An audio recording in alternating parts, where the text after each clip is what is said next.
El día de hoy, como está sugerido en el título del conversatorio, vamos a hablar de una relación bastante sugestiva entre biopolítica, ética y salud pública.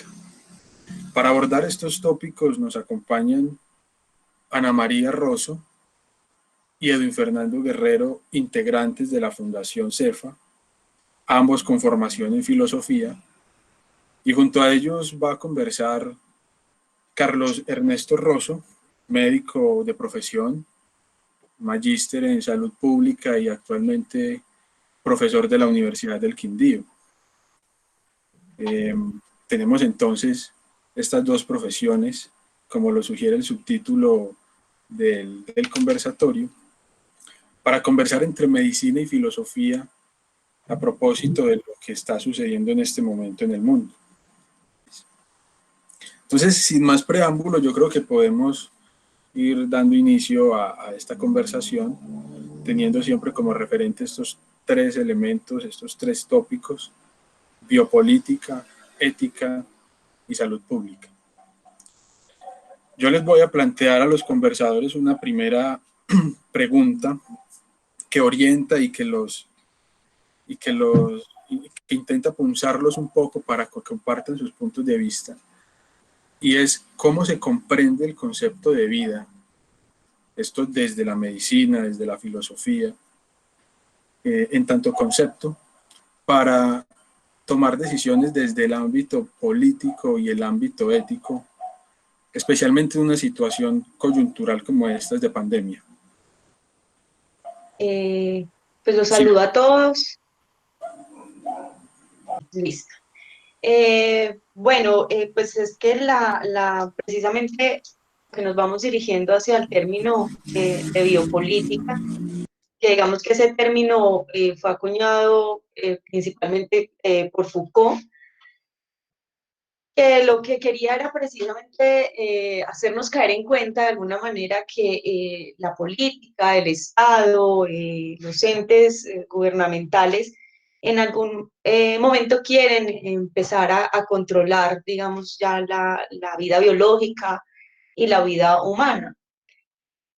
Nos pareció que en este preciso momento es donde eso se ve más palpable, ¿no? Como algo que creemos que nos pertenece, ¿sí? Como nuestro cuerpo, nuestra salud, nuestras decisiones, en realidad puede ser también gobernado por otros entes a través de este tipo de decisiones. Entonces, pues la pandemia ha reflejado muchas cosas y entre esas ese poder que tienen otros entes, digamos, más grandes que nosotros mismos sobre nuestra vida, ¿no? Cómo nos va cambiando eso desde la salud física, desde el cuerpo, la corporeidad, a nuestra forma de relacionarnos y nuestra forma de vivir, ¿no? Entonces, ¿dónde quedan las decisiones propias individuales en torno a nuestra vida, ¿no? Entonces, ahí se va acuñando y vamos entendiendo un poco el término de biopolítica que quisimos incluirlo en el conversatorio como para tratar ese tema, ¿no? De la autonomía que se va perdiendo y que finalmente no está enteramente en nuestras manos. Entonces, como a ese campo nos dirigíamos con este término. Eh, Muy buenas tardes a todos. Gracias a los asistentes. Sí, como digamos, el tema que nos involucra en este conversatorio es un diálogo entre diferentes saberes. Por un lado, la medicina y por otro lado, la filosofía. Nosotros inicialmente habíamos pensado en plantear relaciones entre la filosofía y la medicina, y finalmente pensamos que haya relaciones entre medicina y filosofía realmente no era el cuento, sino conversar, ¿no? Impulsando digamos, esta práctica a la cual nosotros les hemos dado tanta importancia, que es la conversación. Yo primero quiero, digamos, plantear eso, que vamos como a conversar, yo por lo menos desde el punto de vista de la filosofía, tengo algunas preguntas, cuestionamientos alrededor de, finalmente, qué decisiones se están tomando en el ámbito de la salud pública y digamos, qué participación tienen los médicos y las organizaciones de hospitales, por ejemplo, alrededor de estas decisiones políticas, ¿no? De corte político. Yo quisiera empezar por citar a Darío Botero Uribe, que es un filósofo de Calarcá, pero profesor durante mucho tiempo en la Universidad Nacional. Darío Botero Uribe plantea un concepto que es el vitalismo cósmico, ¿sí? A propósito de la vida. Entonces, este señor nos invita a pensar finalmente qué valor le hemos otorgado a la vida en el contexto de la modernidad, ¿no? Que se inicia en Europa con la Revolución Industrial, la Revolución Francesa. Él finalmente lo que nos dice es que la vida no ha quedado, digamos, por debajo del valor que se le ha dado a la economía. Entonces, lo que plantea Darío Botero es que el concepto clave del siglo XXI no debería de ser la economía, como lo ha sido durante siglos, sino la vida y el cuidado de la vida, ¿no? Porque vemos que todo este movimiento consumista y enfocado en la producción económica, pues amenaza la vida y con ella la salud de muchas formas, ¿no? La salud está amenazada por la contaminación ambiental, la salud está amenazada por la producción excesiva a la que se ven arrojados los trabajadores, que se enferman constantemente en sus trabajos, la angustia, la depresión, el estrés que está formando, digamos, este acelere de la producción. Y de repente parece que esa producción como que se detiene con este contexto actual, digamos, provocado por el COVID-19, y viene toda esta crisis económica por falta de producción, ¿cierto? Se detienen las fábricas, las empresas, y bueno. Entonces, para pasarle la palabra al doctor Carlos, yo plantearía eso, ¿cierto? En las tomas de decisiones a nivel político, las políticas públicas, ¿qué tanto poder de decisión tienen los médicos y las organizaciones de hospitales, por ejemplo, públicos, a la hora de tomar esas decisiones? O si, ¿cierto? Si tienen influencia su opinión, o si esas decisiones se toman muy de manera arbitraria desde el gobierno, y muchas veces omitiendo esas opiniones de los médicos y de las organizaciones de médicos en el país. Como para empezar la conversación, ¿no? Ahí vamos mirando qué va surgiendo.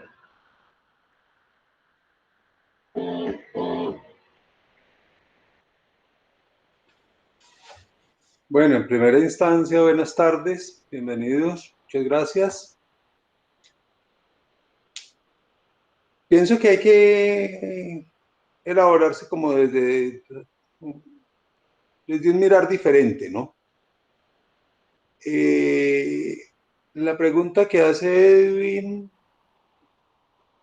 finalmente está reflejando lo que ha venido ocurriendo con el rol, el papel que se le da históricamente al médico en términos de agente de la salud, de agente de la vida, ¿sí?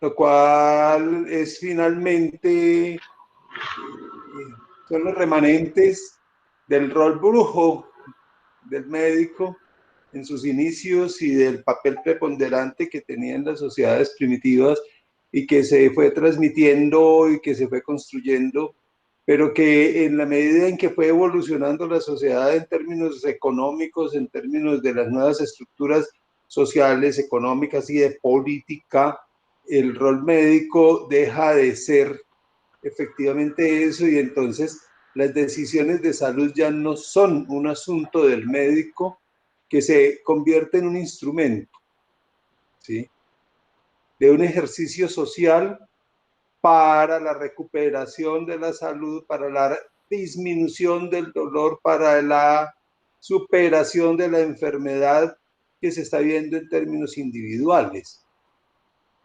¿sí?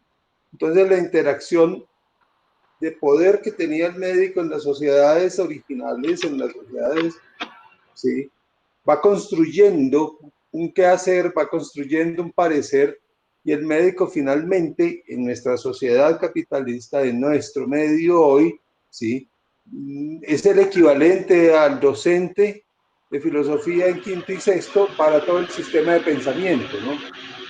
Entonces, el sistema de pensamiento, los docentes de filosofía, ¿cómo juegan ahí?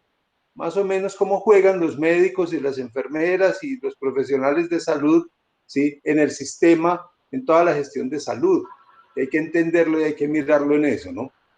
Entonces, finalmente, los médicos como profesión y todos los profesionales de la salud, todos los profesionales sanitarios, son un instrumento de unas decisiones de orden económico, de orden social y de orden político, es decir, de una organización que está centrada en ello.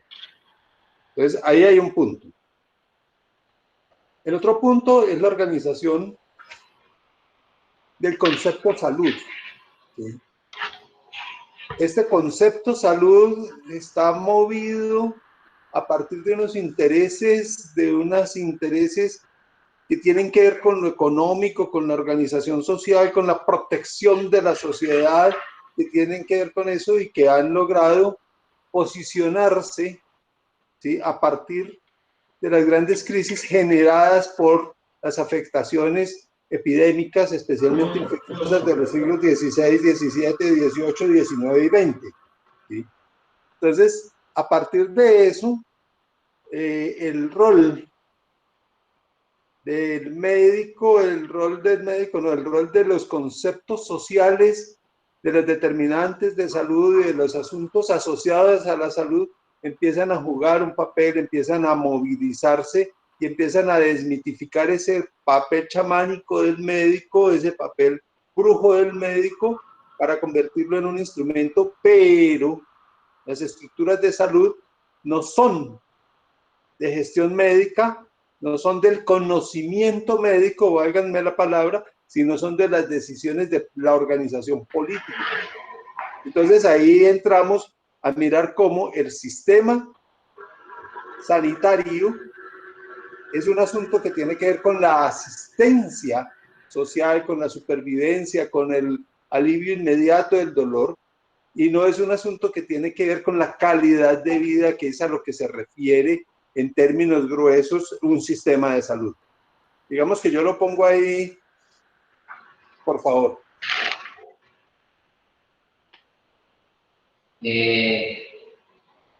Sí, no, creo que pues para mí queda algo claro, y es que por un lado está el conocimiento médico, en tanto una preocupación por aliviar el dolor, por lidiar con las enfermedades, por el tema de los medicamentos, etcétera. Y por otro lado están las estructuras ya políticas, las estructuras sociales referentes a la calidad de vida de una sociedad, ¿no? Y entonces parece ser que esas estructuras, esas políticas públicas, no están, esas decisiones que se toman ahí, no intervienen mucho, digamos, el médico, los profesionales de la salud. El doctor Rosso también nos habla de, digamos, de un proceso histórico en el que ha venido cambiando tanto el rol o el papel del médico y los conceptos utilizados dentro de la rama de la medicina, ¿no? En un principio, digamos, el médico surge a partir digamos, de una distribución del trabajo, ¿no? En las culturas originarias, cuando el ser humano se supone que se asienta y empieza a construir las primeras poblaciones y empiezan a surgir las primeras funciones dentro de una sociedad, que el guerrero, que el sacerdote, y entre esas primeras profesiones que surgen en la historia humana, pues está la del médico, inicialmente muy asociada, como lo decía usted, a un papel también como de brujería, como digamos, muy conectada con los dioses, ¿no? La medicina muy conectada al papel del médico y su relación con los dioses. Y finalmente, pues va pasando el tiempo y ese rol va cambiando, va cambiando. Entonces, pero ese cambio de rol ha significado una disminución en la toma de decisiones de poder, en la toma de decisiones frente a esas estructuras sociales encaminadas a la calidad de vida. Y entonces me pone a pensar en esa definición de qué entendemos por salud, finalmente, ¿no? Yo me aterraba estos días al escuchar un médico que él decía que la salud pública tenía más que ver, no tanto con, o sea, que una persona con enfermedades, ¿sí? O sea, que la salud pública como que está al margen de las enfermedades que hayan o no hayan dentro de una sociedad o una persona. Que la salud tenía que ver con la capacidad que tiene la persona para enfrentarse al día a día y obtener los objetivos que se pueda proponer. ¿Sí?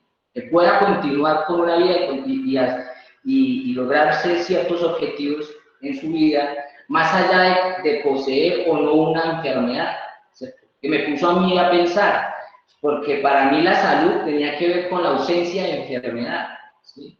Pero parece ser que la salud pública no tiene que ver necesariamente con la ausencia de enfermedad. Puede haber enfermedades y aún así haber salud pública. Yo quería intervenir ahí en un momento porque, retomando lo que dice Edwin, es que es como un cambio, porque es distinto hablar de salud individual, que es como la mayoría entiende el concepto de salud, ¿no? Cuando nos dicen cuida tu salud o pensamos en eso, no lo vemos más allá del individuo, o sea, en términos de prevención y en términos de cuidado, pero cuando pensamos en una salud colectiva, ya digamos, esta perspectiva cambia, ¿sí? Y como que le hace algo a uno en la cabeza. Estamos ante una demostración de que la salud y la enfermedad y también obviamente la sanación, digamos, de alguna parte, es colectiva, ¿no? Y debe manejarse de otra manera, creo yo. No considero que sea simplemente un fractal y que la salud individual se maneje de la misma manera. Es ahí donde vemos entonces toda la incidencia de los gobiernos, toda la incidencia de otros estamentos sobre esa salud pública y sobre la vida en colectivo, ¿no? Es lo que más cambia, porque la salud normalmente se considera digamos, en el ámbito individual, incluso privada, y no se habla de ello, pero digamos que esta situación deslimita eso hasta dónde va la salud individual y hasta dónde nos compete a todos que una persona se enferme o que una persona se contagie. Entonces ya no es una cuestión privada, sino que se vuelve público, ¿no? E incluso en la educación, en todo esto vemos cómo esos límites se van desdibujando y ya la casa, digamos, empieza a ser pública por estos medios. Ustedes están viendo mi cuarto, ¿sí? Y viceversa, ¿no? Entonces, digamos que la cuestión de la salud pública delimita esas definiciones que teníamos como tan encapsuladas, ¿no? Claro. Me haces, digamos, pensar también en la posibilidad de pensar en una salud social, ¿cierto? O sea, normalmente si hablamos de enfermedades o de trastornos como la ansiedad, la angustia, la depresión, lo dirigimos a un individuo que tiene algún problema en su cerebro, ¿cierto? Alguna alteración físico-química que causa esos trastornos.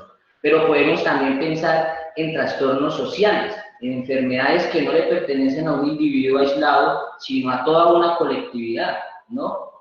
Yo no sé, yo le haría, le preguntaría, más bien, ¿cierto? Al doctor Carlos, ¿hasta dónde es posible pensar desde la medicina, digamos, hablar de una enfermedad no como algo que le pertenece a individuos aislados, sino como a una sociedad entera que padece una misma enfermedad, ¿sí? Algún médico lo escuchaba yo decir que ese era uno de los problemas básicos de la salud pública en Colombia, y era que padecíamos como de ciertos trastornos sociales, ¿no? Los colombianos estamos muy llenos de odio, de miedo, decía él, y para tratar ese tipo de problemas sociales había que, digamos, empezar desde la construcción de políticas públicas, de un código, ¿sí? De un código de medicina, un código con respecto a la salud pública. No sé, a mí me surge esa pregunta. Yo creo entender algo, ¿no? Están señalando dos orillas. Una es la indemnidad, la normalidad, por poner el término, ¿sí? La integridad de las funciones físicas o de las condiciones estructurales del individuo, visto como sujeto, ¿sí? En sí mismo. Y la otra es la del relacionamiento de las sociedades y de los individuos en sus conjuntos, en sus núcleos primarios, en sus núcleos extendidos y en toda la sociedad. La primera hace referencia, ¿sí? Yo no podría decirlo a la salud propiamente, sino a esa integridad de la función o de la estructura, ¿sí? De cómo funciona armónicamente, oportunamente, sincrónicamente, con los dictados biológicos, por decirlo de alguna manera, ¿sí? Entonces el niño tiene que crecer a un ritmo, a una velocidad, el parto se da en ciertas circunstancias y tienen que conjugarse ciertas otras cosas, el crecimiento, la fertilidad, el infarto, es decir, se conjugan en el individuo alguna serie de asuntos que permiten mantener o no esa normalidad anatómica, funcional, esa normalidad estructural como individuo. Pero lo otro es como colectivo, ¿sí? Entonces ahí vienen a jugar varias cosas. Y es cuáles son los determinantes que hacen que los individuos respondan anormal, respondan con el fallo de su estructura, de su función, ¿sí? De manera individual. ¿Cuáles de esos determinantes son exclusivos del sujeto porque nació con el déficit de la 6-fosfatoaminasa de no sé qué, ¿sí? O son comunes a los sujetos porque están sometidos a una serie de condiciones determinantes, ¿sí? De toda la estructura. Al respecto, entonces, hay un modelo que está construido, que creo que sigue siendo válido en el año 71, ¿sí? Ha tenido unos avances y hay que revisarlos muy bien, que es el modelo canadiense, es el modelo de Mark Lalonde, donde dice, claro, la salud colectiva tiene 4 componentes. El primero, más importante, el medio ambiente, no en términos de la ecología, sino en términos de la sociedad en que se vive. Pone el 53% de todas las causas de anormalidad y de perturbación del funcionamiento del individuo. La genética, la carga genética, pone el 15%. ¿Sí? Los comportamientos individuales ponen un 15% y una parte ínfima la ponen los servicios de salud. ¿Sí? Entonces, cuando estamos hablando de ese esquema de Mark Lalonde, cuando estamos hablando de eso en donde entendemos que la sociedad tiene una responsabilidad, la carga genética tiene otra, los comportamientos individuales tienen otros y los servicios sanitarios tienen la mínima parte, el 10, el 11% de la responsabilidad del equilibrio de esa integridad del sujeto. Entonces entendemos que ahí es donde entendemos que el concepto de salud tiene dos versiones. Una versión que es la utilitarista, la instrumentalista, ¿sí? Que se ha instrumentalizado, lo que usted haga es su responsabilidad y usted está sano, y si usted está sano, toda la sociedad está sana. ¿Sí? Y la otra es precisamente la construcción colectiva, que hace referencia a la calidad de vida, que hace referencia al potencial desarrollo y a las condiciones aptas para el potencial desarrollo de todas las habilidades, capacidades de relacionamiento, de satisfacción, de reconocimiento y de crecimiento del sujeto, que ahí es donde están los efectos de la salud pública. Claro, no, me pone a pensar, don Carlos, entonces que el cuento de la salud pública involucra una cantidad de variables, ¿no? Y en gran porcentaje son condiciones o aspectos que no tienen que ver exclusiva o específicamente con el conocimiento médico, sino que tiene que ver, por ejemplo, con el ambiente, ¿sí? Social, y yo diría que también biológico, con una carga genética que traen las personas y con una cultura, diría yo también, con una cultura, con unas representaciones sociales que estructuran esa cultura o esos grupos sociales. ¿Cierto? Entonces, sería una responsabilidad social, le entiendo yo como que en el sentido común parece ser que le estamos atribuyendo demasiada responsabilidad a los profesionales de salud. O sea, decirles es que la salud pública parece ser que depende de las capacidades y de las decisiones que tomen los profesionales de salud, pero no es así. Realmente la salud pública es una cuestión que nos involucra a todos como sociedad, unas decisiones muy, digamos, independientes de los conocimientos médicos. También terminan decidiendo, determinando que haya o no haya una salud pública. Efectivamente, yo retomo el ejemplo, ¿no? El sistema educativo depende de los profesores de didáctica, ¿no? Más o menos el ejemplo. Entonces, en esos términos, es que creo que hay que poder incluir la discusión que todo lo que tiene que ver con la acción de salud tiene que ver con las acciones colectivas, que está trascendiendo el sufrimiento, el dolor, la enfermedad, la normalidad, para meterse en el campo del bienestar, del relacionamiento, del respeto del derecho, del respeto de la individualidad, de la expresión, del crecimiento y de las oportunidades.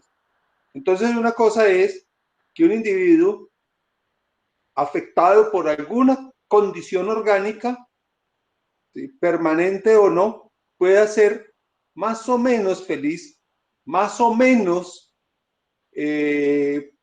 libre, más o menos activo y más o menos bien relacionado, ¿sí?, con su medio, con su familia, con su grupo, consigo mismo, con sus satisfactores, aunque tenga esas deficiencias. Ya. ¿Vale? Permítanme, qué pena los interrumpo. De acuerdo a lo que están diciendo, entonces, plantearles otra pregunta para involucrar este concepto de lo ético. Porque la biopolítica, y ya lo adelantaba un poco Ana María, lo que sostiene es que el control a la masa, el control político al pueblo, a la sociedad, no se da solo a través de la ideología o a través de la mente, sino a través del cuerpo, ¿sí? Y entonces ese control a través del cuerpo me pone a pensar justamente, y también desde el comentario que está haciendo María Isabel en el chat, que en estos momentos, dice ella, lo que pasa es que la salud pública, me perdí, tiene que ver más con la rentabilidad del enfermar y no desde la prevención o la búsqueda del bienestar. Entonces, tomando esto y tomando también lo que comenzó diciendo Carlos, que parece que el quehacer del médico se ha vuelto un instrumento, y en atención a que la biopolítica está planteando que se controla la masa a través del cuerpo, también no solo a través de la ideología. ¿Será que entonces la medicina es hoy o desde hace un buen rato, una estrategia política, una estrategia biopolítica para controlar desde otros escenarios a la población.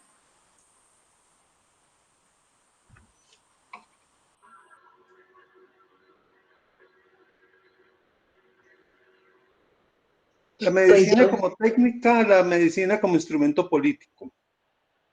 La medicina como técnica establece unas relaciones de poder entre el técnico, el dador del alivio, y el enfermo que a él acude. Cuando yo soy el único médico en un pueblo y la señora tiene que ir y cree que yo lo puedo hacer, y yo le impongo como médico mi parecer frente al concepto de enfermedad, de anormalidad, de transición, de recuperación, de curación, etcétera, etcétera. Pero si la señora no cree en eso, pues se va para donde el vecino. ¿Cuál es el vecino? El chamán, el brujo, el vecino, la suegra, la abuelita, y tiene unas prácticas de salud diferentes. Esas prácticas de salud, válganme la simpleza con que lo estoy poniendo, parece ser la técnica con la cual se aborda el restablecimiento individual de la normalidad, del deseo normal, ¿sí? Algunas veces el niño llora y la mamá cree que está enfermo y lo lleva a las 11 de la noche porque no se vino a llorar. Otras veces la mamá está tranquila porque el niño nunca llora, entonces no está enfermo, ¿sí? Es un asunto de técnica, es un asunto de concepciones, es un asunto que tiene que ver con el abstracto que se ha hecho de lo que es normal, de lo que es anormal, de lo que es salud, de lo que no, y en quién deposito mi expectativa para restablecerla desde el individuo. Pero desde lo colectivo, ahí vuelve y juega.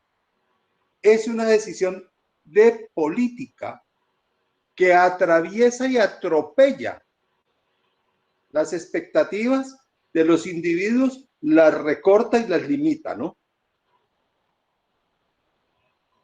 Con algunos de los compañeros discutíamos si en medio de la pandemia, ¿qué debemos proponer al habitante de calle en medio de la pandemia? Frente a la pandemia, sí o no, frente a eso, ¿qué es?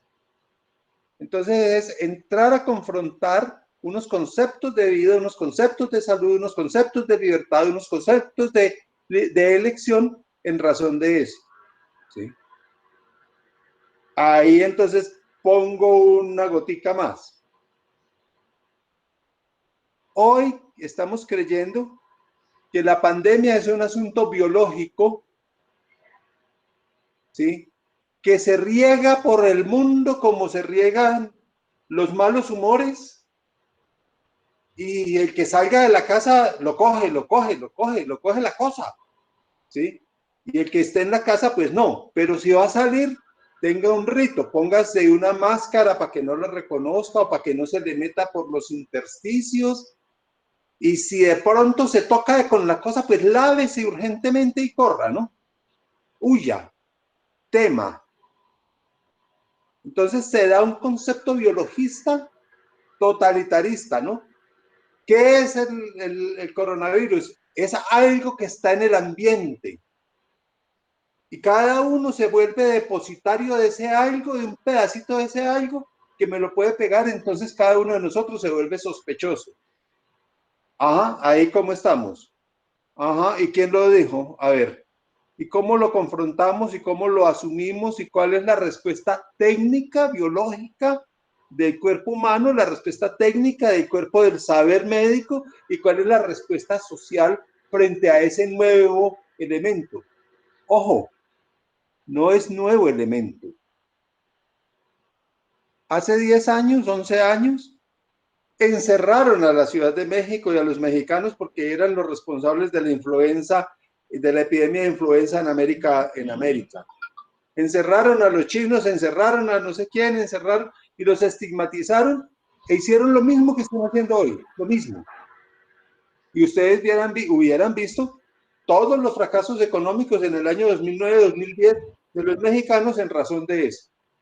Ahí paro para que sigamos. Sí, pues son varias cosas que yo veo ahí. Obviamente es en cuestión de relación con el otro que pues no es que las cosas estén cambiando, sino que más bien se están agudizando, ¿no? Entonces, en nombre de la enfermedad y del contagio, ya siento yo poder de mirar mal al otro porque se pone la mascarilla o el tapabocas de determinada manera. Hay gente que manifiesta miedo al salir a la calle y se pone uno a pelear con el vecino por no sé qué. Eh, También como que va cambiando o agudizando esos problemas de relaciones que todos vamos teniendo, ¿no? Y ahí es donde entra en juego esta segunda parte de la temática que proponíamos, que es la ética, ¿no? Y que precisamente pues los médicos en algún momento tienen que verse con ese nivel de decisiones en torno a la ética. Pues veíamos anteriormente, digamos que estábamos hablando de ese nivel de decisiones políticas, donde deciden unos estamentos grandes sobre una población. Y está otro nivel de decisión, digamos, más concreta, que nos incluye más como individuos, se incluye al médico en el momento en que, digamos, en Italia o en otras partes del mundo donde se han visto envueltos en tener que decidir qué persona o qué paciente va a cuidados intensivos cuando no hay las suficientes camas o los suficientes implementos o suministros médicos para atenderlo. Estas decisiones que se dan, por ejemplo, en la guerra o en momentos muy catastróficos, digamos, ya es otro nivel de decisiones y estamos, digamos, ahí tratando este nivel ético.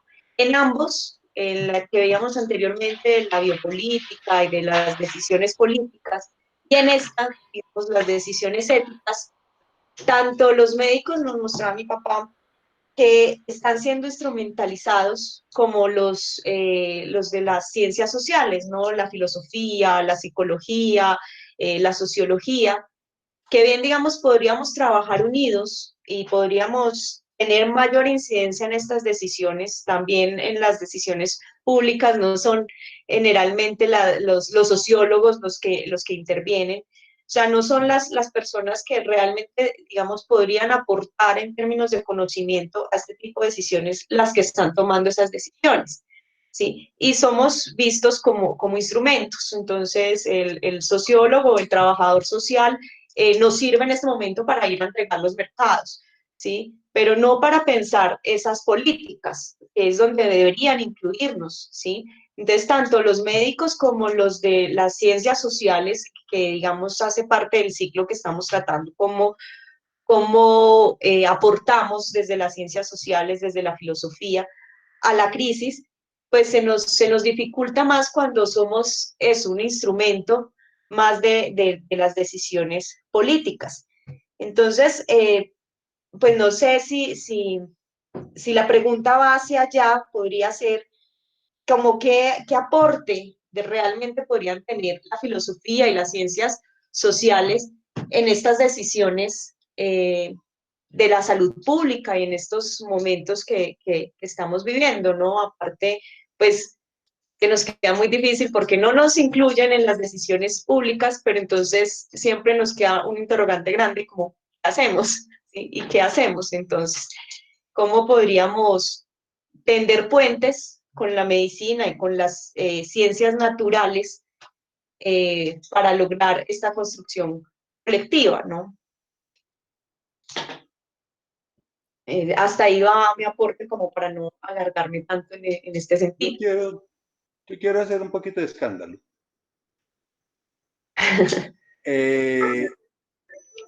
¿A quienes no nos incluye la estructura de poder? En la estructura de poder hay filósofos, hay sociólogos, hay economistas. Todas las ciencias sociales están decantadas en la estructura de poder. La estructura de poder no es organizada por un grupo de amigos que, ay, venga, hagamos esto para cagada. No, está pensado, está estructurado a partir de unas teorías políticas, sociales, económicas, ¿sí? Los más estudiosos y los que mayor acceso tienen son precisamente esos círculos de poder que son los que establecen las rutas. Entonces las ciencias sociales no están por fuera del poder. Lo que ha hecho la pandemia es simplemente hacer lo que ocurre cuando se lava el café. No sé si alguno de ustedes se acuerda cómo se lavaba el café cuando se coge, se echa allá, se deja que se fermente y se lava y sale la espuma, sale la pasilla, sale la esta y lo otro se va para el fondo. Algo parecido ocurre. La epidemia viene y sacude y entonces genera la respuesta y genera la protesta y genera el reclamo y genera la búsqueda de ejercicios del derecho, de los derechos. Es eso. Entonces, sí quiero poner el punto, ¿no? El poder tiene técnicos, sociólogos, economistas, las ciencias de la política, las ciencias de la economía, las ciencias sociales y las ciencias de la técnica están al servicio del poder y hacen camino común para construir las expresiones de ese poder. ¿Sí? Entonces, es ahí que hay que empezar a diferenciar quiénes son los que están allá tomando esas decisiones y quiénes son los que no están allá, que no están tomando esas decisiones y que tenemos que construir unos escenarios de soberanía diferentes. ¿Sí? María Isabel dice, por ejemplo, ha sido maltratado, ha sido relegado el cuerpo de la mujer en tanto cuerpo y en tanto mujer. ¿Sí? No solamente en tanto cuerpo, sino en tanto mujer, en figura femenina, en figura subordinada. ¿Sí? Entonces se subordina por sujeto y se subordina por género. Y entonces, ¿cómo vamos a afrontar el asunto desde acá? ¿Cierto? La relación materna, la relación salud, atención sanitaria y maternidad es una relación altamente subyugante, altamente dependiente, altamente estresante, y es el grupo técnico del sanitario el que dice qué es y cuándo puede reproducirse, cuándo puede abortar, cuándo puede tener el hijo, cuándo no, cuándo puje, cuándo no puje, dele leche, no le dé, haga esto, haga aquello. Es en donde más dramáticamente se vive porque son unos pequeños momentos que hacen la diferencia entre la vida y la muerte. Entre la orfandad de la madre o la orfandad del hijo. Y además de eso, la construcción de una aberración, de una relación aberrante con su pareja, con su sanitario, con su gestión. Entonces es ahí en donde yo quiero señalar. El asunto nos pone, nos evidencia las diferencias y en qué lado estamos y de qué punta estamos. ¿Sí? Y no es que las ciencias sociales no estén incluidas en el poder, y no es que la técnica no esté incluida en el poder, es que tenemos las dos vertientes o las cuatro vertientes o el multiverso de que hablan ustedes, ¿sí? De cómo miramos todo el elemento de la técnica, de la sociedad, de la política, de la sociología, del derecho, de la filosofía, de la ciencia pura, de la física, de la óptica y demás, al servicio de quién y para dónde. Entonces es ahí en donde hay que mirarlo. Sí. Bueno, yo quiero Alejo. intervenir porque... Sí, Edwin, continúe. No, hágale, Alexei, No, que continúe, Alexei. Bueno, yo quiero intervenir porque es importante darle también la palabra a nuestros invitados, a nuestros amigos que están muy activos en el chat. Y les voy a contextualizar un poquito la opinión o la intervención de María Isabel Forero. Sí, muchísimas gracias, María Isabel. Ella plantea que me gustaría también mencionar que el cuerpo de la mujer ha sido históricamente dominado y desde el ámbito de la salud, el sometimiento ha sido mucho más vasto. Entonces, la salud pública y la pandemia nos afecta el doble por factores de carácter social, político, económico, ético, etc. Eso también para darle un contexto a lo que nos exponía el doctor Carlos, ¿sí? Y también nos comparte Manuela Sucre, para eso tienen las universidades y centros de pensamiento. Omar Eduardo Melo Cruz nos dice que se debe hacer desde las escuelas y universidades para formar seres éticos y comprometidos socialmente como con su comunidad. Eso es una pregunta que se les expone a ustedes como conversadores. Y finalmente, Manuela Sucre nos termina de comentar en su exposición: la autonomía médica está desaparecida y ahora se rige el orden sanitario por decisiones marcada por la eficiencia y la eficacia demandada por centros financieros. Bueno, entonces, y también contextualizar y fortalecer un poquito como esa discusión sobre estas dos preguntas que me parecen muy interesantes, exponerles a ustedes como conversadores. Una la plantea el profesor Mario Martínez, dice el profesor, de continuar esa concepción totalitaria, biológica del virus, ¿qué se puede esperar de las relaciones sociales e interpersonales hacia el futuro? Y doña María Elena Victoria Marín nos comenta, realmente en estos momentos sí se está teniendo en cuenta la salud pública en las decisiones que se están tomando a nivel gubernamental.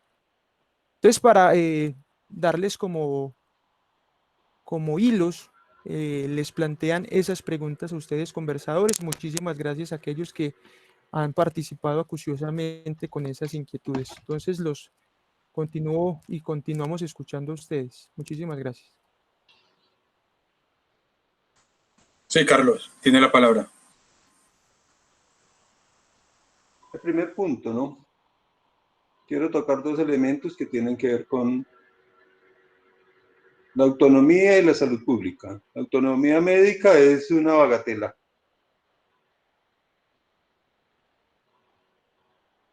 Porque los gremios médicos creen que la autonomía médica es hacer lo que a mí se me dé la gana porque yo ya lo aprendí y juré ante Hipócrates no hacer daño. Y ahí no podemos entender la autonomía médica. Eso trasciende más allá, trasciende a la simple elección voluntaria de una u otra alternativa diagnóstica o terapéutica, porque la interacción primaria, primigenia, bajo la concepción positivista de las intervenciones médicas, tienen que ver con la interacción y acelerar o desacelerar, frenar o suprimir esas interacciones bioquímicas, físicas, mecánicas que se dan, y que eso no puede ser sometido a la libre elección del médico por sí mismo, porque tiene que ceñirse a esas leyes físicas, bioquímicas, fisiológicas, mecánicas, sociales, económicas, que están ahí, ¿sí? Entonces, el concepto de autonomía médica, en tanto acción, es un poco un descreste, ¿no? Parecido a la libertad de cátedra, ¿sí? Entonces, sí, usted es libre de pensar como quiera y de dar la clase como quiera, pero estas son sus normas, ¿sí? Pero las normas del médico están ceñidas a una realidad biológica, física, físico-química, etcétera, etcétera, etcétera, que no permite otras cosas. Es decir, yo no le puedo echar cuchillo, ¿sí?, hacer una cirugía a un paciente con una gastritis, porque la cirugía no lo va a curar, ¿sí? Por mucho que yo quiera y por muy hábil que tenga yo mis manos como protagonista quirúrgico, la cirugía no lo va a curar.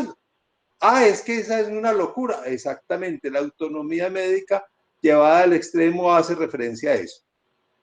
Dentro de todo este proceso, vuelvo y repito, los médicos se convirtieron en instrumento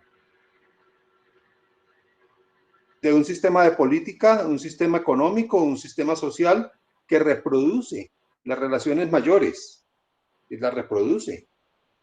Así como el maestro de obra se convierte en el agente vendedor de la ferretería, así como muchos colegios se convierten en los agentes vendedores de las editoriales, así de la misma manera como muchos hacen parte de esas cadenas económicas y de poder.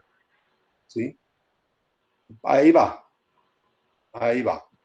Bien. En esos términos, la salud pública, vuelvo y repito, está tomando decisiones a partir de lo que José Miguel denomina los centros de pensamiento. A partir de eso, están entregando decisiones, están construyendo decisiones y se están movilizando en torno a eso. Ahí es donde quisiéramos poner un poco más la discusión nuevamente en torno a qué es la pandemia y qué significa y cuál es el totalitarismo a que se refiere Mario, creo que es Mario, ¿sí? Para que hablemos de eso. Yo quiero comentar, digamos, el tema de las relaciones de poder. Estamos diciendo, hemos dicho varias veces aquí en esta conversación, o señalado varias veces el papel que tienen, digamos, los grupos o los centros de poder político y económico, ¿sí? Las decisiones que toman ellos. Y, digamos, uno, de entrada, el poder no es algo malo. De entrada, las relaciones de poder parece que también son inevitables para que existan sociedades. Hay un autor, un lingüista neerlandés que se llama Theo van Dijk. Este señor hace una distinción que me parece muy clave, y es, una cosa es ejercer el poder de manera legítima, lo que llaman el buen gobierno, y otra cosa es el abuso del poder, usar el poder para la dominación de aquellos que se gobiernan, ¿sí? Entonces, inicialmente el problema no es que haya unos centros de poder arriba que estén tomando decisiones y que los profesores y los médicos y los demás profesionales de cierta manera nos volvamos instrumentos, ¿sí? Y lo único que hagamos sea reproducir esas decisiones que se toman allá, ¿sí? Sin participar en la elección de la decisión, sino que meramente la reproducimos. Eso en parte no sería un problema si las decisiones que se están tomando arriba favorecieran el beneficio o condujieran al bienestar social, ¿no? Que permitieran una sociedad sana, una sociedad que tenga, digamos, acceso a un bienestar. El problema real es que esas decisiones que se están tomando van en contra de ese bienestar, ¿no? Se están tomando unas decisiones egoístas, enfocadas principalmente a la rentabilidad económica, ¿sí? A esa gente que está tomando las decisiones arriba, en última lo que les importa es qué tantas ganancias se van a lograr con eso que ellos están decidiendo, al margen del beneficio o al perjuicio que le causan a la sociedad, ¿sí? Entonces el problema aquí no es que tomen decisiones allá, ¿sí? Y que en parte, ¿no? Porque si queremos hablar ya de un Estado democrático donde el poder se distribuye en la sociedad, y entonces ya es de otra cosa, que las decisiones no se toman allá, y quizás sea la forma de evitar, en parte, que esta gente siga usando el poder, y siga usando el poder para la dominación, la exclusión, ¿no? Que haya más democracia, que haya una distribución del poder deliberativo, pero para eso se requiere unos ciudadanos que deliberen, unos ciudadanos que se atrevan a reflexionar colectivamente con su semejante, con el otro, y que ponga en cuestión esas decisiones que se están tomando arriba, y que además proponga nuevos modelos, otras decisiones, ¿sí? Y no que meramente nos volvamos reproductores de esas decisiones, ¿sí? Entonces, para mí, el tema, don Carlos decía hace un rato, bueno, preguntándonos, pues, ¿qué podemos esperar? ¿Sí? ¿Qué respuesta social podemos esperar ante el contexto actual del COVID-19?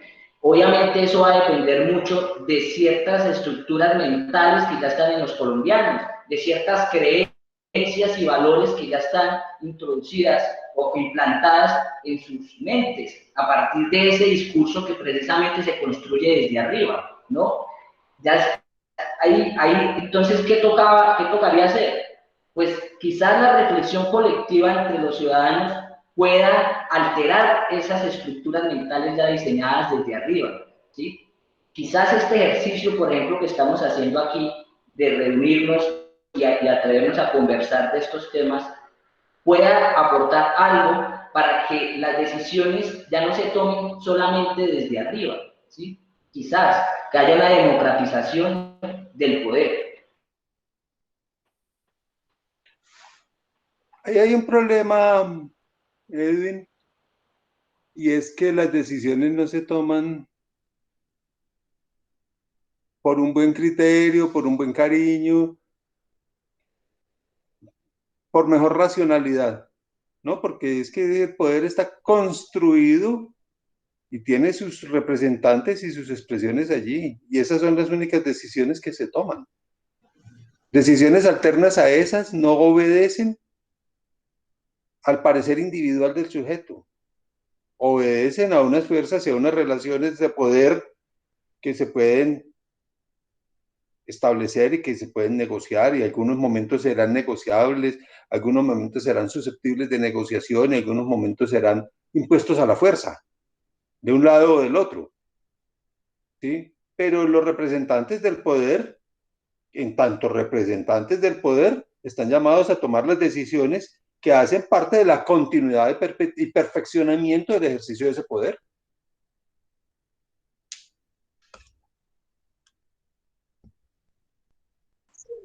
Sí, yo veo ahí como la pregunta, es cierto, o sea, el problema de la autonomía médica que ahorita mencionábamos no es solo de los médicos, ¿no? El problema también va para todos, o la pregunta, ¿no? ¿Hasta dónde soy autónoma? ¿Hasta dónde tenemos libertad? Y también como para qué, ¿no? Entonces, pues, como parafraseando un poco lo que planteaba Edwin, ¿no? Eh, en medio de todo esto, y también retomando la pregunta de Mario, ¿sí? Como hacia dónde van estas relaciones, pues empezamos por la pregunta de si queremos más libertad, ¿para qué queremos, digamos, esa libertad, no? Porque se nos ha dicho también en medio de toda esta información que ha habido de la pandemia, que nos están controlando políticamente, que obviamente esta misma conversación puede estar siendo reproducida en los micrófonos no, del ejército, del gobierno, de otros gobiernos. ¿Sí? El control político por medio de la virtualidad, y todo esto va a restar autonomía, ¿sí? Eh, pero frente a eso, lo que le entiendo que plantea Edwin es, bueno, digamos en esta situación, ¿queremos más libertad, queremos más autonomía o queremos que la salud mejore, queremos que tengamos, digamos, un mejor ambiente que permita otras cosas? Entonces, como que a veces se sobrevalora esa autonomía, pero en realidad cuando la tenemos no sabemos qué hacer con ella, ¿no? En ese sentido es que esto es valioso, ¿no? Saber cómo pensar qué queremos realmente y para empezar a construir, porque autónomos como retomo, ¿para qué, cierto? ¿Para hacer qué? No, digamos, y ahí tiene incidencia la filosofía y retomo otra vez las ciencias sociales, porque me parece que han desligado la medicina de las ciencias sociales y se ha vuelto solo ciencias naturales, digamos, o se ha concebido que la medicina está más hacia las ciencias naturales por la biología, la química, bueno, todo esto, pero vemos que la medicina, y lo hablábamos con los compañeros, es ante todo una ciencia humana, ¿no? Hermana de la sociología, hermana de la psicología, y precisamente es por eso que ahora, pues, digamos, la tenemos en cuenta para estos diálogos, ¿no? Así en los estamentos políticos no se tengan en cuenta. La pregunta, y retomando la inquietud de Mario, es, bueno, hacia dónde vamos, cómo van a ser esas relaciones y qué vamos a hacer, ¿no? O qué podemos hacer, es como la pregunta que siempre va rondando estos conversatorios y las inquietudes que muchas personas pueden tener. Eh, no De pronto tenemos yo, acceso al poder, entonces, más allá de conversar, ¿qué otra cosa podríamos pensar en hacer en este contexto? de pronto yo ahí quisiera, no sé, como contextualizar un poquitico también. Puede que no, la óptica pues no sea la apropiada, pero yo siento tal vez que la pandemia ha aflojado, digamos, el devenir humano, lo ha aflojado en unos aspectos, pero desde las políticas y sobre todo las neoliberales, pues también es una oportunidad para estas políticas neoliberales de afianzar ciertas dinámicas y pues ya lo hemos visto, por ejemplo, en los gastos del Estado, en cómo se derrocha, eso ya se esperaba, ¿no? Y pues obviamente algunos derechos fundamentales, la sociedad solo tal vez a través de la movilización puede reclamarlos, ¿no? Pero es precisamente la movilización la que ahora está limitada, no se puede exigir, no se puede hacer, no se puede. Entonces, bueno, digamos que hay un espacio donde las políticas neoliberales agudizan su acción, pero hay otras cosas donde yo he visto que de pronto ciertas preocupaciones que antes no se tenía. Sí, por ejemplo, al respecto de la salud mental, cómo estamos, el preguntarnos cómo estamos, el qué tal está usted para enfrentar esto, cuál es su espacio social, o sea, digamos, su espacio personal para estar en un estado de cuarentena, qué buen ambiente tiene usted en su casa, si es lo óptimo, si es el... Hay unas ciertas preguntas que también, pues digamos, lo que en lo humano y en la dinámica humana pareciera ser que se está considerando. Entonces yo creo que son tensiones que giran hacia unos lados, ¿no? Donde pareciera ser que en la dinámica humana se ha aflojado ciertas cosas, pero en las políticas neoliberales y capitalistas, pues bueno, también es una papaya para esas políticas hacer y deshacer. Entonces, bueno, no sé, es como por ese lado, ¿no?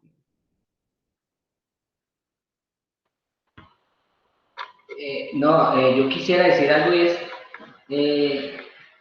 lo deja uno pensando frente a esta situación de, bueno, existen unas estructuras de poder, hay unos centros de poder, unos grupos arriba que toman las decisiones y un pueblo que se ha convertido en instrumento de ese poder, ¿sí? Manipulación completa. Entonces, si uno se hace la pregunta de, bueno, ¿y qué podemos hacer? A mí se me ocurren como dos, o qué nos espera más bien, ¿cierto? ¿Qué nos espera a los que no estamos participando de esas decisiones, a los que no estamos en esos centros de poder, que son la mayoría, que somos la mayoría? ¿Qué nos espera? Pues eso va a depender, si las cuestiones así, si todo depende de las decisiones que tome esa gente arriba, todo va a depender entonces de la bondad y la inteligencia que tengan esas personas que toman las decisiones, ¿cierto? Esa es una opción, que el bienestar, si ha de haber bienestar en el futuro para un pueblo, ese bienestar va a depender exclusivamente de la bondad y la inteligencia de los que tengan el poder de decisión, exclusivamente de ellos. La otra opción es que no sea así. La otra opción es que el pueblo sí tenga algo de autonomía, sí tenga algo de ejercicio del poder, tenga algún mecanismo de participación en esas decisiones, ¿sí? Y entonces pueda el mismo pueblo promover políticas que lo beneficien a sí mismo, ¿no? Porque si decimos que todo está en manos de esa gente, que tienen todo el poder económico, político, el poder de opinión, ¿sí? Que es fundamental. ¿Qué hacemos los que no tenemos ese poder? Estamos a merced, nuestro bienestar entonces se lo dejamos a que el que tenga el poder se apiade de nosotros y que entonces tenga bondad y tome decisiones justas que permita la equidad, que permita el bienestar para todos, o el pueblo tiene alguna opción. O sea, nosotros tenemos alguna opción para defendernos ante el abuso de poder evidente que viene dándose en el mundo, o al menos aquí en Colombia, los siglos que lleva este país, ¿no? No tenemos nada que hacer, estamos a merced de ese poder. Me pregunto yo.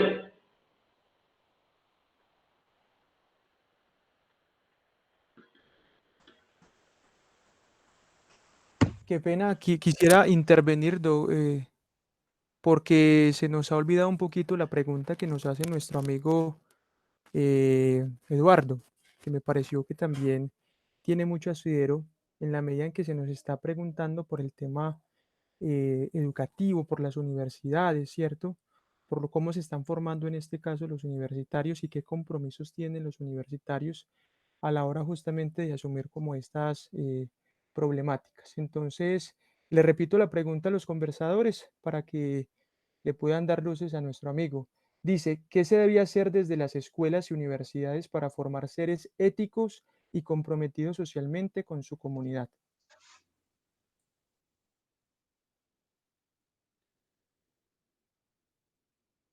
Yo quiero señalar ahí un,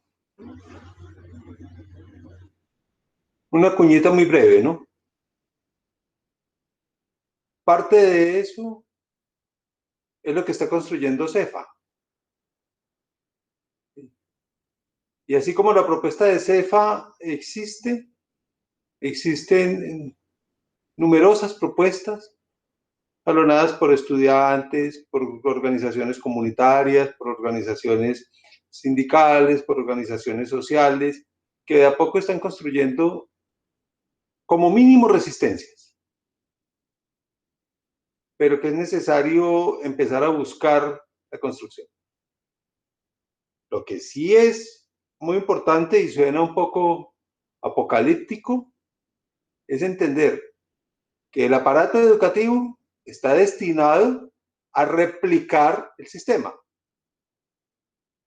Y la única forma para que ese aparato educativo genere cosas nuevas, nuevas maneras de pensar, nuevas organizaciones sociales, nuevas intervenciones, nuevos derechos, nuevas participaciones, nuevas equidades, es movilizando un cambio de ese aparato educativo. Dentro de ese aparato educativo no va a ser posible construir nuevas formas de ejercicio de poder, de resistencia, de soberanía y de elaboración para la autonomía y para la independencia. Va a ser muy difícil a partir de esas estructuras.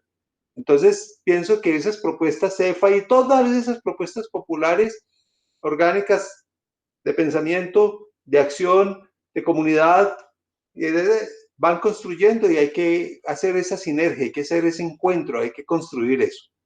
¿Sí? La pandemia no nos ha quitado ni el pensamiento ni la capacidad de movilización.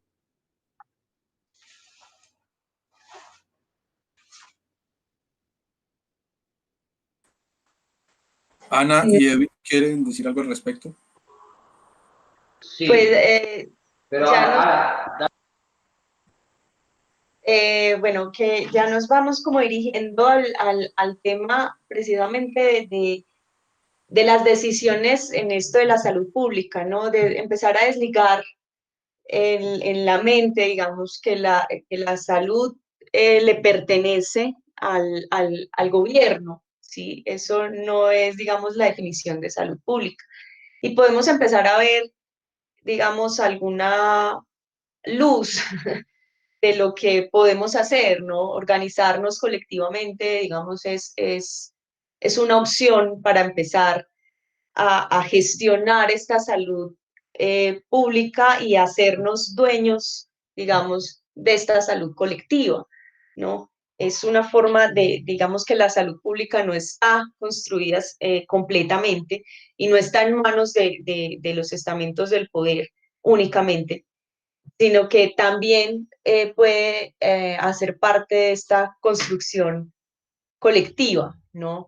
En ese sentido, una de los primeros pasos, digamos, como construcción y de reflexión colectiva, obviamente es mantener la crítica, digamos, no pasar entero todo lo que, la información que además estamos sobreinformados, hacer un filtro, digamos, mantener esa crítica frente a toda esta información y frente a las medidas y las políticas que se construyen. En ese sentido, queríamos también preguntar cómo ve mi papá pues estas decisiones que se han tomado en la salud pública a nivel nacional y a nivel departamental. ¿Cómo considera él que han sido estas respuestas políticas y de manejo de lo que llamamos la pandemia, ¿no? Con mayúscula, porque ahora se ha vuelto como todo un ente? Entonces, pues esa era como la pregunta que queríamos también plantear.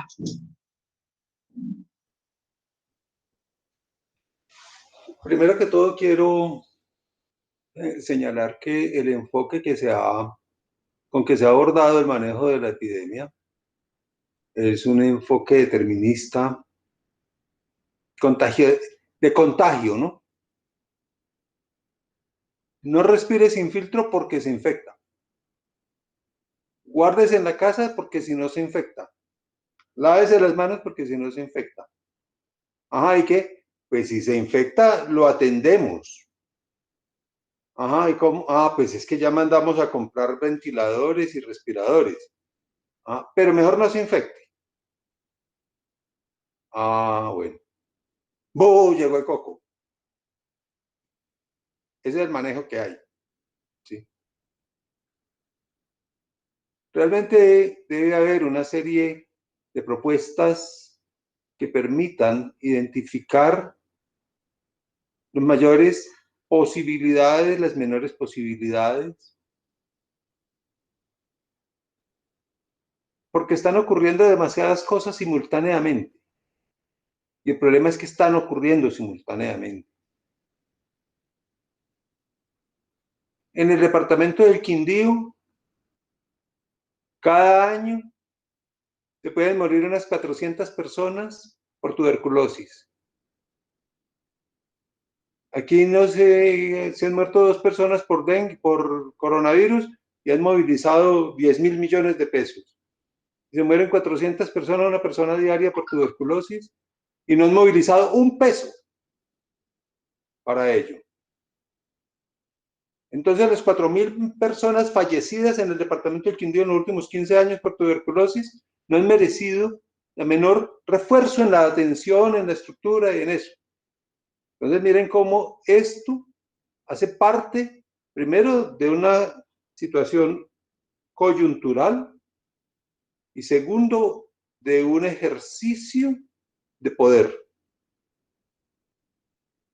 Porque esta epidemia ha logrado poner en evidencia las capacidades y las incapacidades. Las capacidades de unos para ejercer dominio, las capacidades de unos para ejercer resistencia y soberanía, y las incapacidades de otros para manejar el conflicto, manejar el miedo, manejar la gestión social. Porque es el peor fracaso, ¿no? Les dijeron, enciérrense y muéranse. El que no se muere de coronavirus se muere de loco, de enfermo, de eso. No se volvieron a atender pacientes. Llevan 4 días con el hospital de La Tebaida cerrado y no importa nada, no importa nada. ¿Por qué? Porque si no es de coronavirus, no lo atiendo. ¿Sí? A no ser que tenga el sangrado y las tripas afuera y eso, de resto no se atiende. 75.000 ancianos tiene el departamento del Quindío, encerrados en sus casas por orden del gobierno, sin que reciban ninguna asistencia médica para saber si le tomó la presión, si le tomó la droga, si si se le obstruyó la sonda, cualquier cosa. 75.000. Cerca de 50.000 o 60.000 niños menores de 5 años que no volvieron a crecimiento y desarrollo. 50.000 niños que tienen retrasos en sus vacunas. 50.000 niños que tienen retrasos en sus vacunas.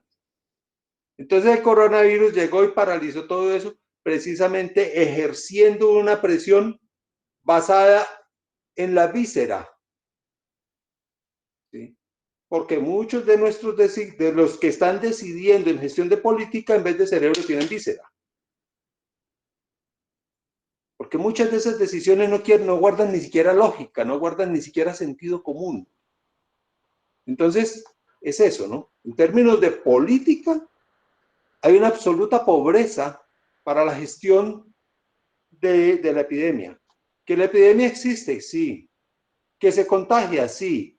¿Que la respuesta es esconderse como en la Edad Media? No. ¿Que la respuesta es no volver a vivir? No. La respuesta es generar las respuestas y el aprendizaje colectivo, el aprendizaje familiar, el aprendizaje social para construir eso, ¿sí? Pero mientras eso responda a unos intereses como los estamos viendo, vuelvo y les digo, en estos 2 meses, haber dejado de atender 150.000 personas por 2 meses son 300.000 unidades de gasto que no se ejecutaron en estos 2 meses, dizque para atender el coronavirus. Y entonces, y los recursos para el coronavirus, no hay expertos en coronavirus en el Quindío. No hay máquinas para respirar en el coronavirus en el Quindío. No hay camas para acostar los pacientes enfermos de coronavirus en el Quindío. Pero paralizaron todo es que para atender el coronavirus y no tienen con qué atender el coronavirus. A ver. Entonces ahí hay decisiones de política y decisiones económicas que nada tienen que ver con el bienestar de la población, que tienen que ver con la figuración de otras cosas. Paro ahí. No, pues, el doctor Carlos me pone a pensar, ¿cierto? Ante esa radiografía que nos presenta, digamos, respecto a las decisiones que se vienen tomando en el país, pues evidentemente todo eso parece absurdo, ¿no? Porque se pretende supuestamente, se están tomando una cantidad de medidas para enfrentar el coronavirus, para evitar, digamos, enfermos y muertos, pero a la hora del té, lo que están es causando, ¿sí? Están causando más muertes que las que están salvando, ¿no? Y más enfermos, que sale más caro el caldo que los huevos, dice mi abuela, ¿no? Están tomando unas decisiones que para beneficiar al pueblo, que para brindar salud, pero en últimas están abandonando una cantidad de cosas que tenían que estar haciendo para proteger. Don Carlos nos dice, hay un poco de gente enferma que se dejó de atender. Hay estadísticas que muestran que mueren mucho más personas por tuberculosis, miles de personas más, y nunca se ha atendido eso, nunca se le ha dado, digamos, la relevancia que se le están dando a los muertos y a los contagiados por el coronavirus. Entonces yo me pregunto, bueno, entonces, esas decisiones absurdas se deben a la estupidez de los que toman las decisiones, a una estupidez, ¿sí? O realmente hay un interés ahí político y no son por idiotas, sino por vivos y por ávaros y por miserables, digamos, ¿sí? Y en realidad no son decisiones, son decisiones que causan bastante daño a la mayoría de la gente, pero que a los que toman las decisiones no les está causando daño, sino que los está beneficiando de alguna manera, seguramente política y económica, ¿no? Pero ellos venden eso como que están haciendo todo lo que hacen por beneficio, digamos, por el beneficio de la gente, ¿no? Es encerrado, no trabajen, no salgan, hagan todo esto que les decimos que hagan, ¿sí? Entonces, o son realmente idiotas o están midiendo al pueblo, están mirando qué grado de control y de manipulación tienen realmente sobre un pueblo que le dicen siéntese y se sienta, no acuéstese y se acueste, lávese las manos o no, o sea, les dan todas las órdenes, ¿sí? Así sean totalmente absurdas, así vayan en contra de su propio bienestar y las obedecen como si nada. Entonces, yo me hago esa pregunta. ¿Esas decisiones absurdas que vemos son producto realmente de la estupidez de los que toman las decisiones o hay detrás, hay unos intereses más bien de vivos, ¿no?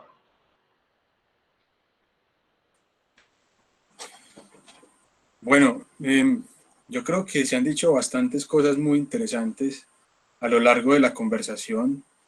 Algunas probablemente queden sueltas en virtud del tiempo, no se alcanza a profundizar en cada concepto que se va emitiendo.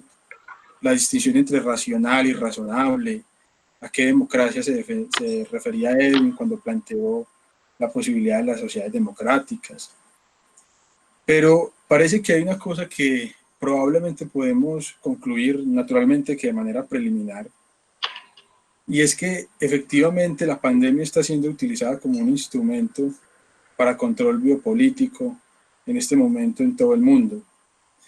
Y parece ser, en virtud de esa apreciación, que tal como ocurrió, como está ocurriendo todavía con la guerra contra el terrorismo, la guerra contra la pandemia es también una excusa para coartar libertades y derechos humanos. En virtud de eso, yo les plantearía unas últimas dos preguntas, la primera para una respuesta muy corta, la otra para una reflexión, y son, a ojo de la medicina, ¿cómo entienden la ética?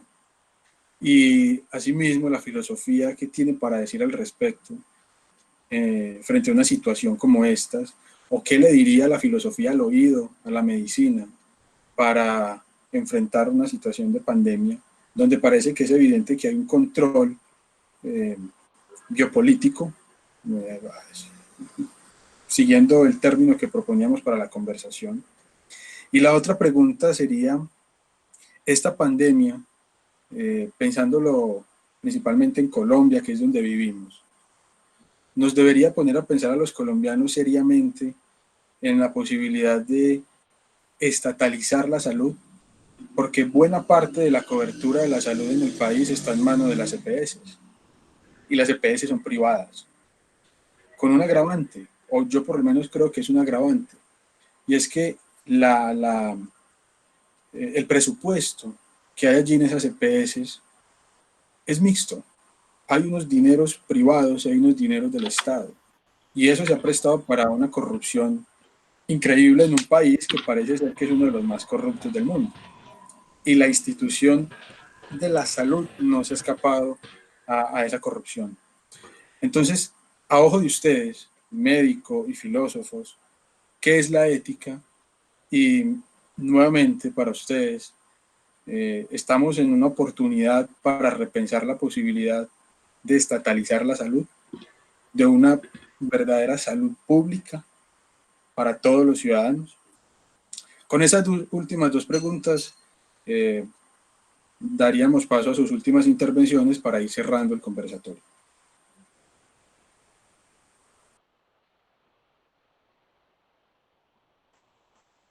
Tiene la palabra. Edwin.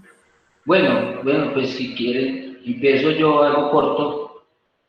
Vea, yo me he preguntado algo y es, digamos, el siglo XIX, siglo XX, uno ve la discusión, y sobre todo en el siglo XX, la discusión entre izquierda y derecha, ¿no? Y entonces, los liberales y los socialistas. Entonces, los liberales dicen que no haya Estado, el mínimo Estado posible, que el Estado intervenga lo mínimo posible en lo económico, ¿cierto? Libre mercado. Y por el otro lado dicen, no, que haya Estado. El Estado intervenga, un Estado que esté ahí todo el tiempo vigilando y controlando la producción y la distribución y la producción económica. Y uno entonces escucha a los liberales, ¿sí?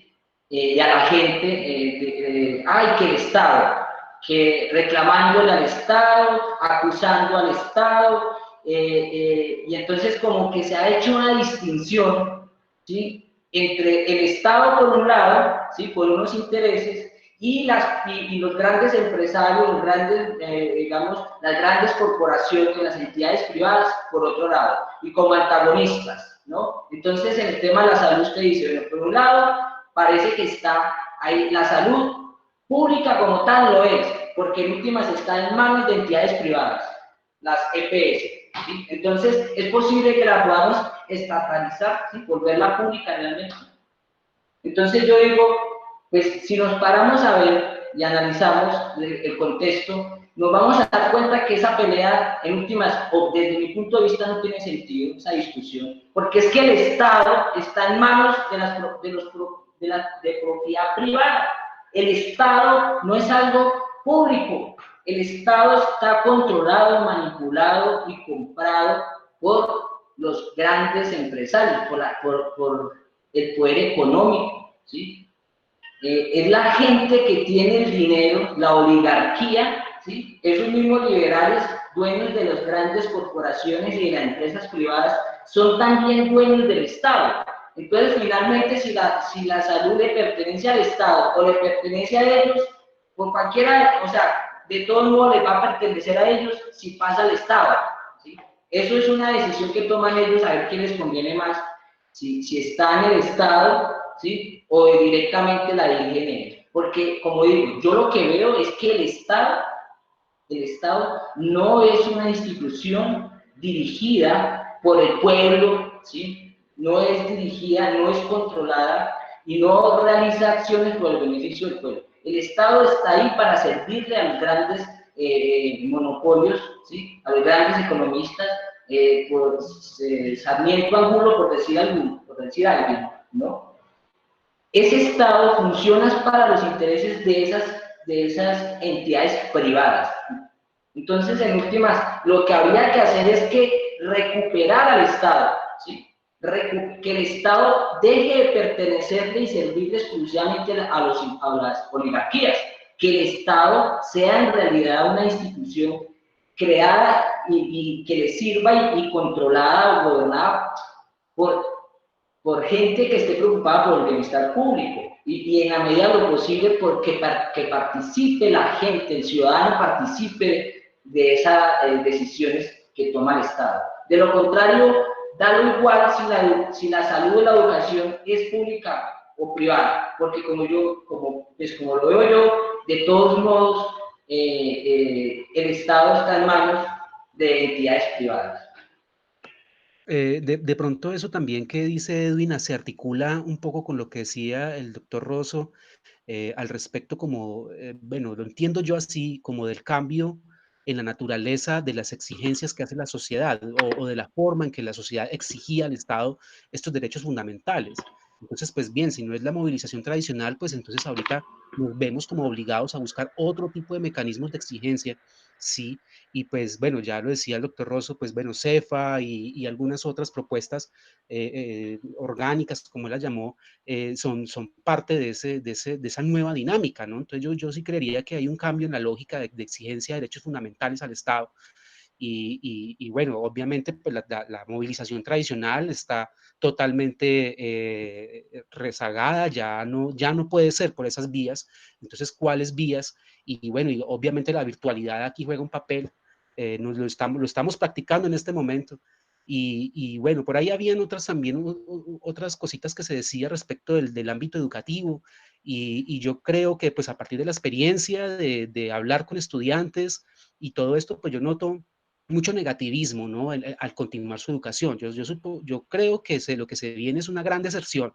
Sí, se viene una gran deserción de estudiantes para el próximo semestre en todas las universidades del país, públicas y privadas. Se viene una enorme deserción porque por más que uno invite a que se tome estos espacios como unas nuevas alternativas, pues bueno, estamos aprendiendo en el camino y uno no puede ofrecer de una vez la estrategia ideal, ¿no? Se tiene que construir, pero muchos estudiantes no estarían dispuestos a hacerlo, ¿no?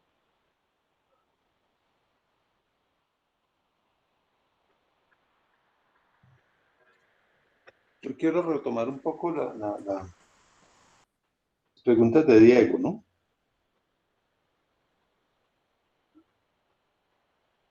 Uno tiene que ver con qué es la ética para la medicina. Sí.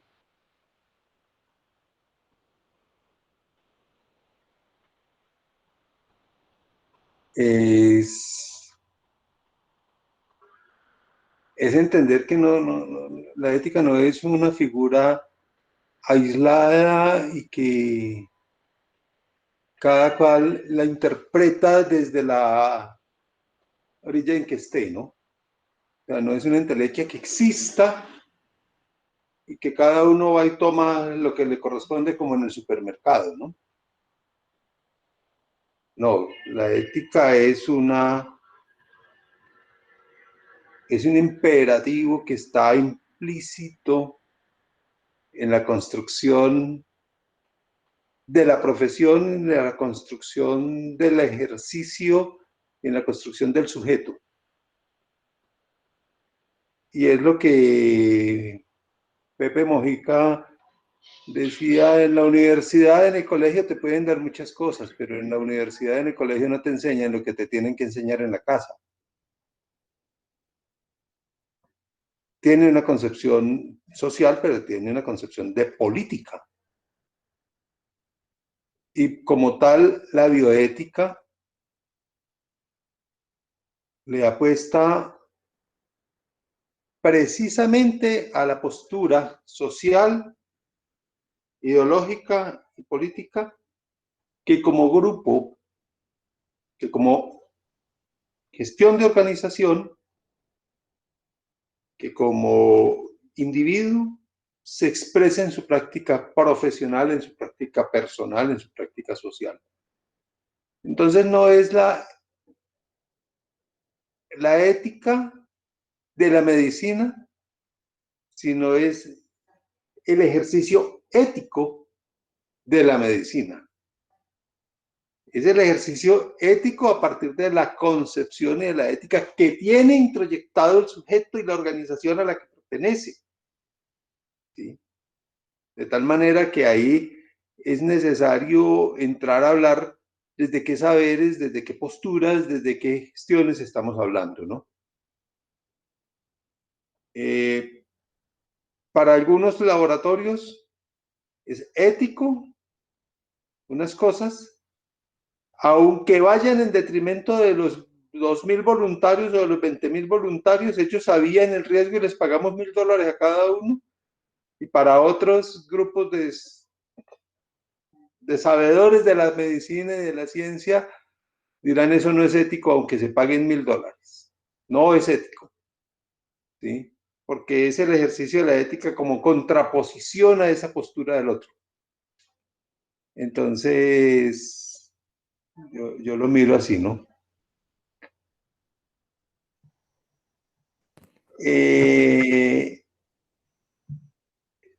Bueno, doctor Carlos, los conversadores, por aquí me plantean varias preguntitas y un aporte de María Isabel. Lo voy a leer. El aporte que nos hace nuestra compañera dice: no solo la abstención de prestación de servicios de salud por diagnóstico diferentes al COVID, sino la desigualdad social y la falta de acceso a servicios básicos son los que pondrán la mayor cuota de víctimas en el país. Eso es el aporte de María Isabel. Y paso a leer una pregunta de nuestro compañero también de trabajo, Diego Arbeláez. Él le sugiere al doctor Carlos que podría ampliarnos esta política pedagógica para la sociedad, de educar a las familias opuestas al aislamiento social que llamó medieval. ¿Es posible esto en nuestra cultura? Si lo pensamos en los diferentes estratos sociales, ¿no sería más peligroso para para población de riesgo? ¿Es necesario hacerlo en algún momento? Y la otra pregunta que plantean por aquí: cuando ustedes hablan de relaciones de poder, necesariamente me persigue la imagen de Michel Foucault, sobre todo en un texto suyo que se llama Los Anormales. Grosso modo, una de sus tesis fundamentales es que el poder se inscribe en los marcos de un saber y una institución. Sin embargo, me pregunto, ¿es suficiente que se legitime en estos dos marcos, el poder que ejerce el médico sobre el paciente para diagnosticar y determinar quiénes son los sanos y quiénes los enfermos? Entonces, planteo esas dos preguntas para ustedes y creo que con esas dos preguntas quedamos muy bien para la reflexión.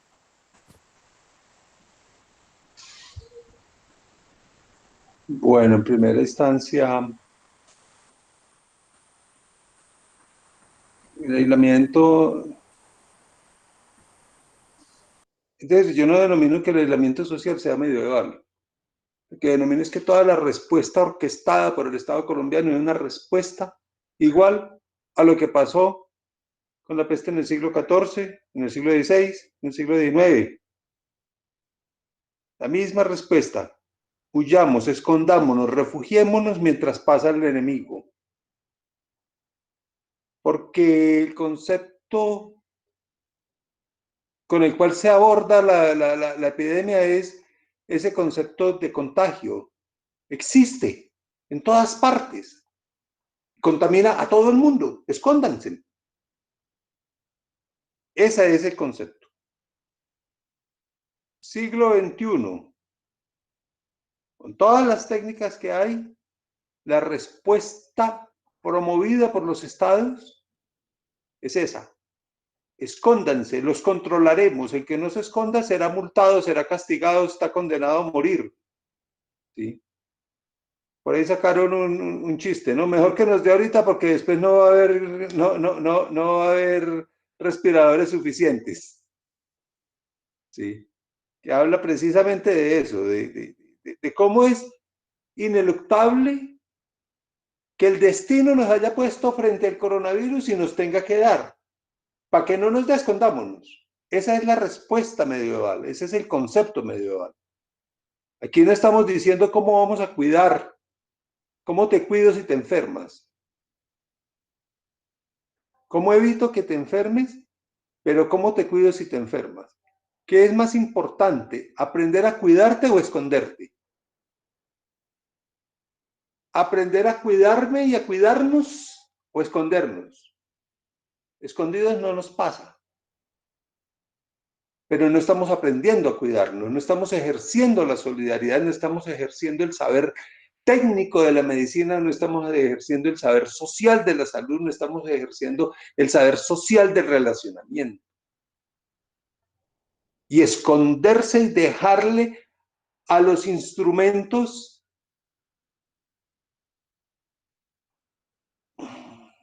a las figuras, la defensa de esto. Imagínense cómo son las figuras. Que el médico me salva en el hospital, pero el médico tiene que irse de aquí, de mi condominio, de mi barrio. Yo aplaudo al médico si está en el hospital atendiendo enfermos, pero hay que se vaya a arrimar y verá que de aquí lo he hecho pedradas. Entonces, esa no es una conducta demasiado primitiva, muy mágica. El médico es el salvador mientras está en el templo allá de la medicina. Pero cuando se hace igual a nosotros es el agente enemigo o infiltrado que nos va a matar. Eso es una visión muy primitiva. Perdónenme por lo de primitivo. ¿Sí? Entonces ahí digamos que es en eso. ¿Quién ha dicho quiénes son los vulnerables? No hay un solo estudio publicado. De los 7.700 que han publicado en los últimos 4 meses, creo que más, que nos caracterice y nos digan los vulnerables son estos. Lo más aproximado a eso que nos han dicho es los que mueren son los viejitos. Ya hay señas. ¿Cuáles viejitos? Los que están en los asilos de caridad o asilos públicos en Europa, en Italia y en España. Ah, los pobres. Eso. No, los pobres no, viejitos. Pero son los viejitos pobres. No, hombre, los viejitos. Los negros que están muriendo en Estados Unidos, ¿por viejitos o por negros? Ah, no, es que los negros son más susceptibles. Venga, a ver, ¿qué es lo que está pasando? ¿Sí? Entonces esa caracterización nos las quieren montar, que los viejitos son los vulnerables y que los otros no sé qué, pero ¿y qué estamos construyendo? No estamos construyendo relación social, no estamos construyendo respuesta social, no estamos reconstruyendo aprendizaje, estamos construyendo ratoneras. Escóndanse para que no, porque si construimos respuesta social no somos capaces de oponernos a las decisiones de política que se vienen y a las decisiones de control que se vienen. Y lo primero que hay que es destruir es la capacidad de elaboración, de compañerismo, de solidaridad, de soberanía. Por eso hay que destruirla. Y entonces repetir el eco, es que usted es vulnerable, usted no es vulnerable, usted sí, usted no, usted sí, usted no. No. Es básicamente como en esos términos que quiero ponerlo en primera instancia. Le doy la palabra a los otros conversadores y ahorita rematamos. Bueno, pues yo quería responder un poco la pregunta y ligarlo con lo que dijo pues mi papá y Edwin acerca de la ética, ¿no? ¿Qué entendemos por ética y qué tipo de ética, digamos, nos sirve ahora? Porque la ética no es un concepto en general que ya esté definido, sino que precisamente tiene muchas vertientes y tiene muchas concepciones de acuerdo desde donde uno lo vea, ¿no? ¿Qué ética, digamos, perseguiría yo como profesional en filosofía, como mujer, como mamá pues como ser humano que está habitando este contexto en específico? Y me voy hacia pensadores como Adela Cortina o incluso Habermas, que hablan, pues Adela Cortina primero de una ética de mínimos. Hablábamos anteriormente de la autonomía y de la libertad, que me parece que pues obviamente es sumamente importante, muy importante, pero que en algún momento considero que está sobrevalorada, ¿no? Que nos damos cuenta que la salud es importante, que el bienestar, que estar con el otro, que estas cosas son realmente importantes, ¿no? La consigna de las marchas, ¿no? Primero lo primero, salud y educación, sí es real, ¿no? Es lo primero. Entonces nos vamos hacia una ética de mínimos, ¿no? Donde tengamos, digamos, esas mínimas cosas de alguna manera resueltas para poder ser libres, ¿no? Para poder hacer lo que queramos, no vamos a poder hacerlo si no estamos en unas condiciones de salud, de alimentación, de educación óptimas. Cuando, digamos, estemos todos con nuestras necesidades básicas satisfechas de alguna manera, podríamos pensar en una libertad, podríamos pensar en una democracia, pero mientras haya gente que no tenga esas necesidades básicas satisfechas y que esté corriendo este peligro, pues digamos que la pelea por la autonomía y por la libertad, el libre comercio, estas cosas no tendrían mucho sentido. Están tomando en este contexto eh, prevalencia otras cosas, ¿no? Y ahí es donde me voy hacia Habermas, una ética comunicativa, una ética donde ya no es el individuo, que digamos es la ética del capitalismo, la ética del liberalismo pues a ultranza, sino es una ética que yo puedo construir con otro y con la comunicación con ese otro, ¿no? Es una ética donde se habla ya no de decisiones individuales, sino de decisiones colectivas, ¿sí?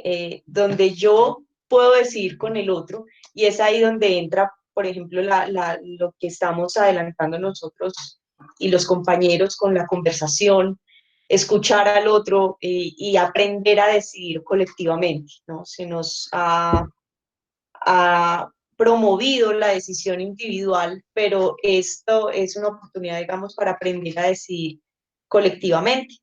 Y por último, pues está la ética del cuidado, que lo mencionaba mi papá también, y digamos, ya desde la perspectiva maternal que puedo también tener, eso es una de las cosas que más ha tenido importancia en mi vida últimamente, ¿no? Y creo que aprender a cuidar del otro es básico y es una enseñanza no es solo bonita, pues, en belleza, en palabras, sino que realmente empieza a tener fuerza cuando es una salida para esta situación, ¿no? El cuidar del otro y el ver al otro.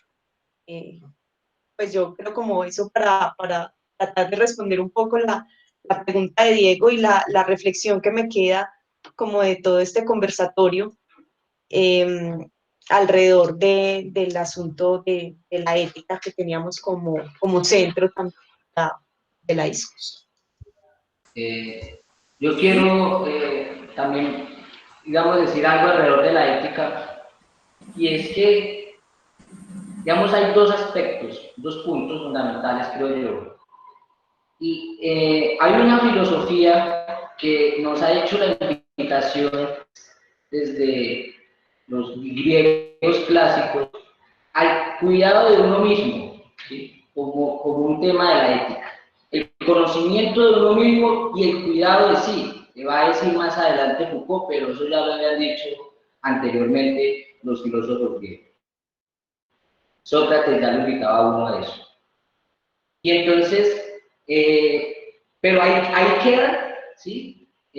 Bertrand Russell, por ejemplo, le hace una crítica a los estoicos, porque los estoicos tienen esa preocupación exclusiva por el cuidado de uno mismo, ¿no? Cuídese su cuerpo y cuide su mente, cuide su alma, ¿no? Cuídese a usted mismo. Y el cuidado del otro, ¿sí? Dice Bertrand Russell, eso hace parte de la virtud, el cuidado de uno mismo, pero no se agota ahí.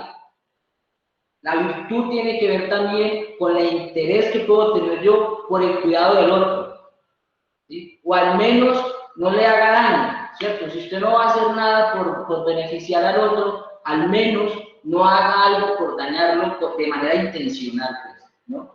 Entonces, yo diría que en nuestra sociedad impera mucho el cuidado de uno mismo, y eso, que en la élite, porque el pueblo en general no cuenta ni con el cuidado de sí mismos, no se les preocupa eso, hay un abandono, una despreocupación porque es lo que le conviene a uno en términos de salud física y mental, ¿sí?